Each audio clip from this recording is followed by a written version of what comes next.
If you live in the Denver or the Colorado Springs area, know you don't have to go all the way to Mesa Verde to see some ancient Puebloan cliff dwellings. Here we are in Manitou Springs, right out of Colorado Springs, and we show you a bit of history carved into the side of a mountain. Come on a journey with us. This one's not one to miss.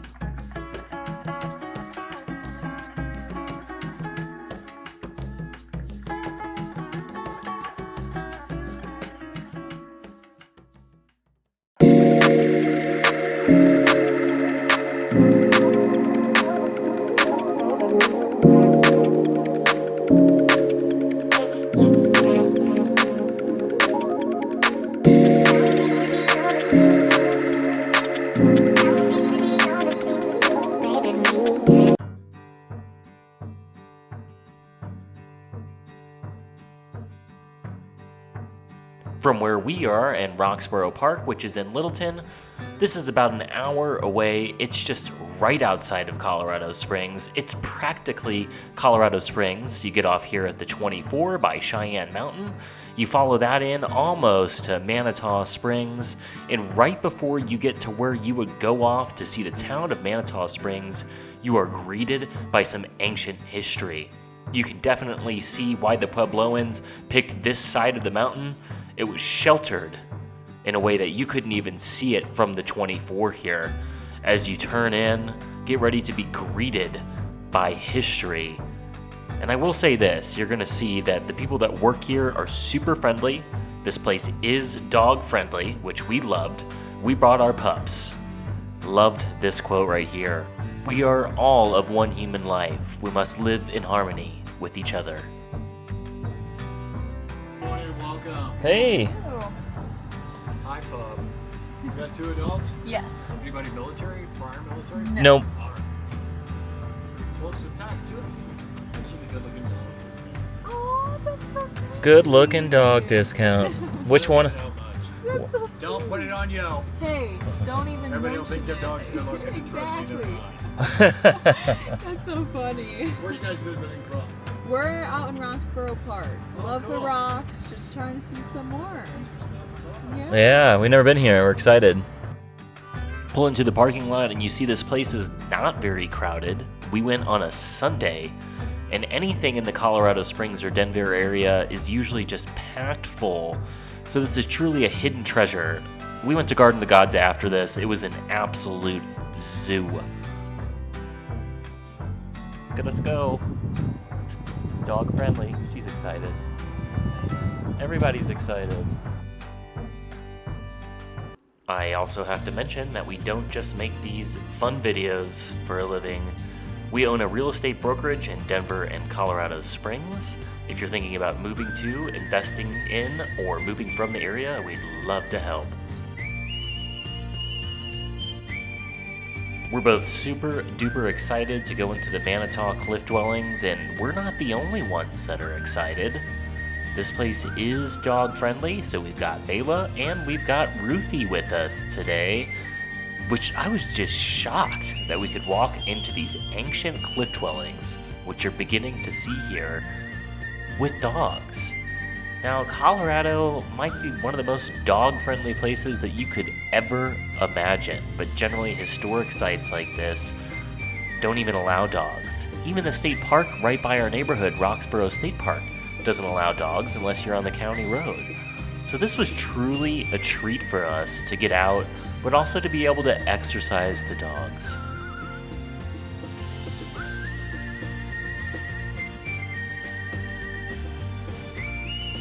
Like any good tourist spot, you gotta take pictures of other people. It's just what good people do.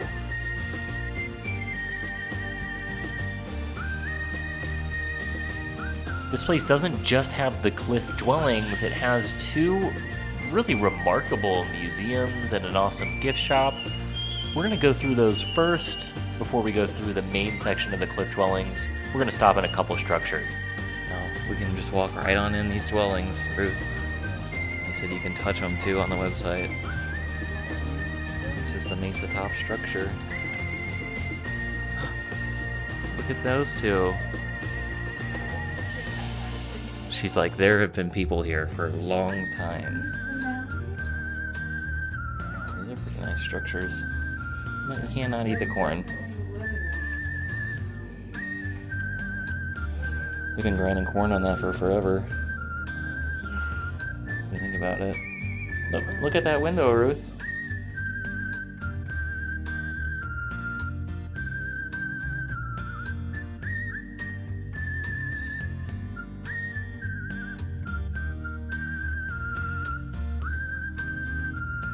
The baker in me was going absolutely nuts at this. This has been a preserved oven, a wood fire oven. Apparently, it is still in use today. My gosh, would I love to make a pizza or a loaf of bread in there. And apparently, you can make quite a few loaves at one time in this thing. It'd be neat to see this fired up, still in use today. What an awesome piece of history.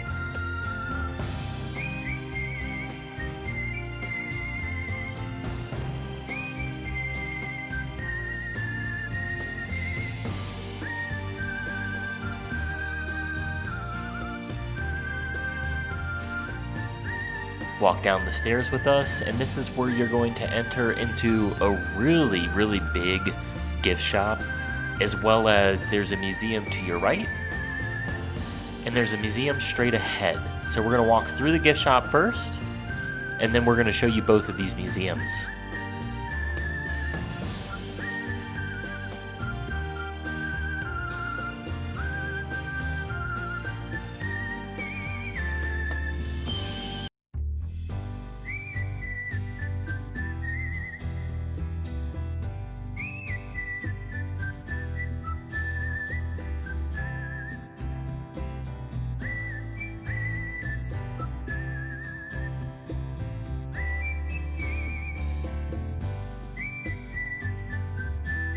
What a cool structure, built literally into the rock. And one of these museums that we go into first here is the Cave Museum. We start out in a room that has a bunch of Native American artifacts, tools, axes, weapons, as well as a timeline of the Manitou Cliff Dwellings throughout history and how tourists have interacted with this place as well. One thing that I found really neat was the preservation of history here was through the roof. And you can see that the preservation of history extended to the Native American history, where still ceremonies take place here, still ancient rituals take place here, still bread is baked here, like I mentioned before.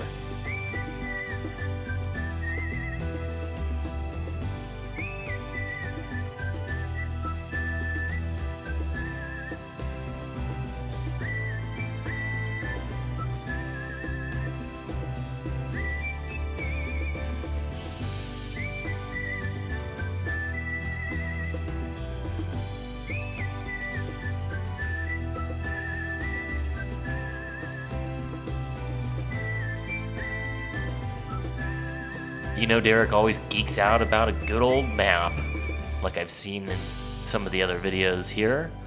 This one shows the expeditions that came through the Colorado area, including Pike's expedition, which came through here. It was the first Western settlers to climb Pike's Peak, as it was called by them. Noteworthy, though, that it was called Sun Mountain by the ancient Utes. Not sure what the Puebloans called it, but it was called as such and was a sacred spot for the Ute Indians. They would all travel here annually. There were different tribes that would all converge here. Ironically, this was a Puebloan site, which you're going to see in the other museum. Their territory expanded into the Four Corners region. And the theory on why this place was abandoned is they were ran out by other Native American tribes. Now, that could have been the Utes. The Utes were also ran out by the Cheyenne and the Arapaho from some of the plains region around Denver. So unclear to me, and history, why these caves were abandoned and why these cliff dwellings were abandoned, but good theory is other Native Americans ran them out of here, and that could have very well been the Utes that converged here in Sun Mountain as a sacred spot. Also, it's why these caves are really tucked behind a cliff. You cannot see them from the riverbed that you would have been walking through in that time period to go from point A to point B. So it was quite tucked away, and there is a theory that the Puebloans actually built these caves to do that. This area was a little creepy with all these skulls. You can see some of them were deformed and had that flat section at the back here. When we go into the other museum, you'll see how babies were carried, and the boards that they were carried on apparently flattened the head of some of these ancients. Really neat, beautiful pottery here as well. The views here are just spectacular.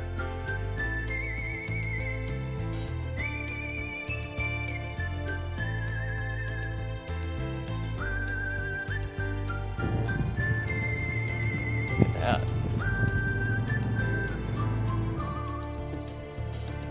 It's also noteworthy that the gift shop had just a vast array of stuff. Some of my favorite stuff was the crystal collection, and then a great book collection. Some haunted books here, as well as some historical books. So if you're looking for any of that good stuff, make sure to spend some time in the gift store here. This next museum aims to go through the history of the Puebloans themselves, called the Pueblo Museum. You're immediately greeted by some cave art here. What a rendition from these folks. I mean, just to put myself in their shoes, they must have been seeing the world in such a more animistic, naturalized kind of way than we were seeing it, as they were really one with the land around them. And you'll see that really in their structures, how well they incorporated them into the natural caves or the overhang that was there, and how they really worked them with the celestial bodies like the sun. These things got a lot of light in them, and the celestial bodies like stars, which you'll see one of their ceremonial sites. But don't forget, they like to have fun too. Here you can see one of the games that the Puebloans played, which was a game that involved hoops and balls, which looked like a good time. Amazing how many sports are just getting a ball through a hole. Golf, basketball, to name a couple in our modern society.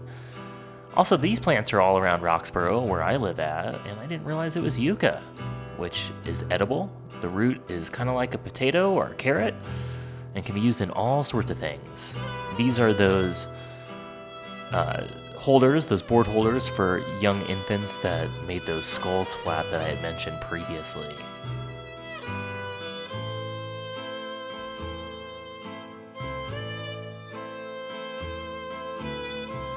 Like I said, the Puebloans existed in this four-corner area. Here you can see the different Indian cultures that lived in those areas, but watch out for the mountain lion.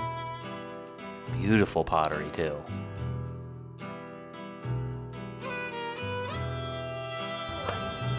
Slow down. Slow down.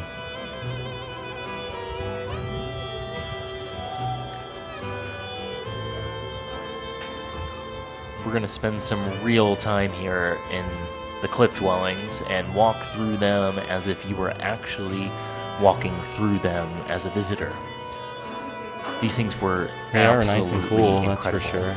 And as you walked in them, you didn't even really need air conditioning because they were naturally So interesting. cool. Enjoy these sights as we go through the cliff dwellings. The Puebloans thought about everything, including waste and food storage, so at the back of the cave, there was a refuse area, as well as an area where they kept food storage. What I was particularly noticing in here is all of the little windows that were there to allow fresh air to come in, which was really important. But how meticulously these windows were aligned with the windows in the front part of the structure, where people lived, where there was community gatherings, depending on the cliff dwelling. And you'll see here, I'll go through some of these windows so you can see how accurately placed these were, almost like a skylight.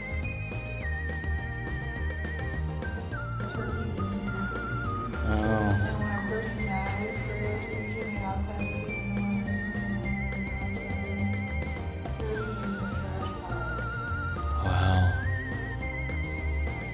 skylights.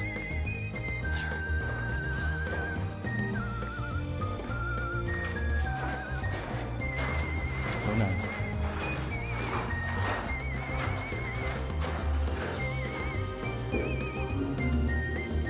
Wow, they really like got these windows just right. Like how they, like I'm getting some.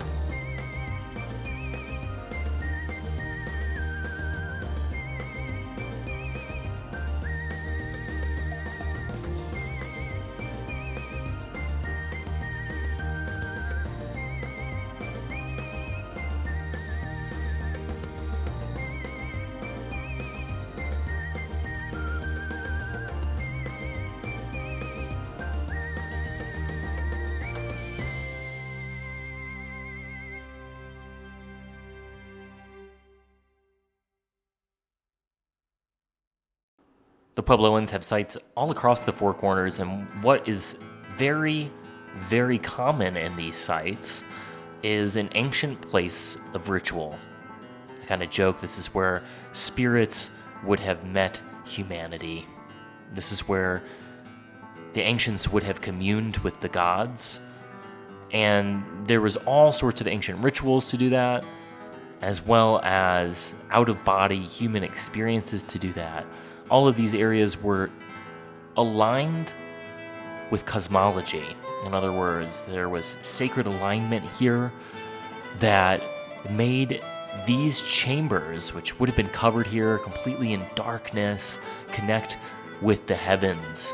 And this is exactly what I was talking about, is the ancients had a unique appreciation for the natural environment that was around them that is somewhat missing in today's culture, and you could feel that energy as you walked through these cliff dwellings.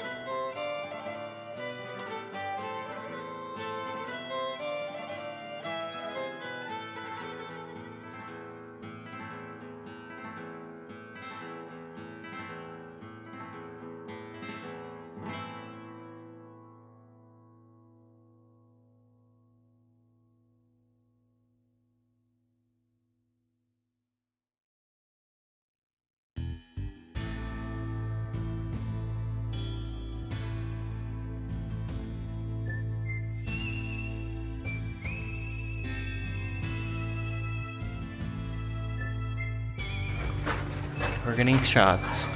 Blockhouse structure. Wow. You gonna read it? This dwelling was a two-story, two-family home. Oh wow. Architectural features demonstrating the structure almost perfectly. You're okay. Look.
What I was noticing on this wall here, if you look at the top there, there's this beautiful artwork that was done. So a lot of these walls were not bare, they were decorated with the art of the ancient Puebloans, which was another way to converge body and spirit, become one with the spiritual and naturalized world, not seeing a difference between them. At the front of these caves here, you can see more of the dwellings that people lived in. They said this one was the chief structure here, and boy, was it a fancy one. I also think it's of note that the Puebloans needed very little. And this is where the chief lived, and you'll see some other structures where families lived. They put minimalism really on the map in a different way than we do today with our tiny homes and all that good stuff. They didn't need much here because at the end of the day, they had the Rocky Mountains, they had Pikes Peak behind them. The natural world provided everything that they needed. I was kind of joking with Hayley, what a different time period. Not really worried about your job, or the common occurrences of everyday life, or what's in the news, or what's in the tabloids, or what's on that episode of The Bachelor. What was concerning was that communion between spirit and the naturalistic world. What was important was feeding your family. What was important was community. And I think we need more and more of that. I think we could learn something from the ancient Puebloans, to slow down a little bit, to not be so concerned about that day to day like we are today.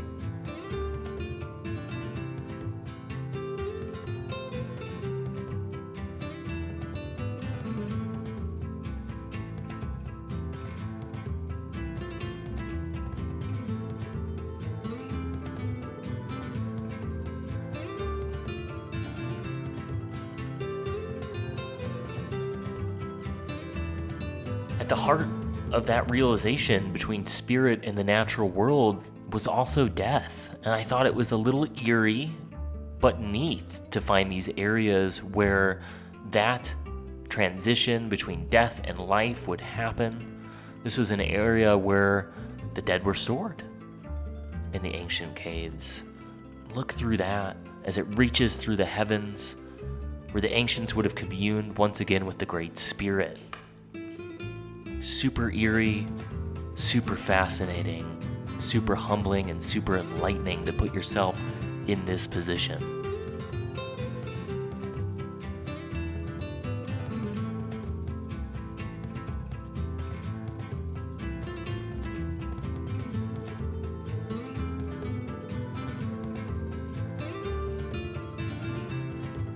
Right next to that, you'll find some more dwellings where some families lived. They thought that these 4 separate houses you'll see here were lived in by an ancestral group that would have been related to one another, which is why the top floor was connected to the bottom floor on the inside and the outside. I also just loved the architecture here with that little ladder, almost like bunk bed living. Super cool.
Thanks for coming on a journey with us to the Manitou Cliff Dwellings. We're going to go through Manitou Springs really fast so you can see how neat that town is as well.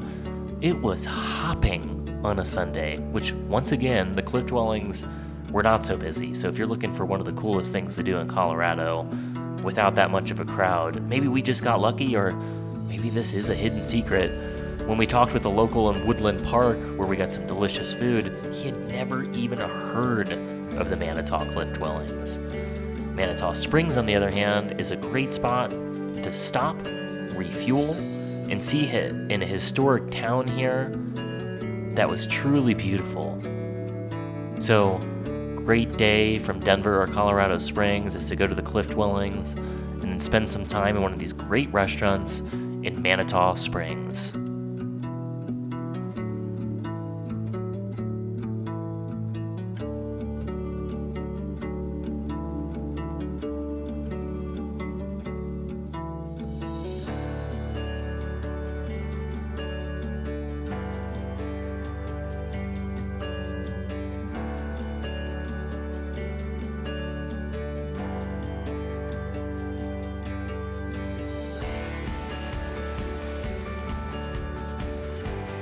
Keep in mind, I am not just a videographer and historian here.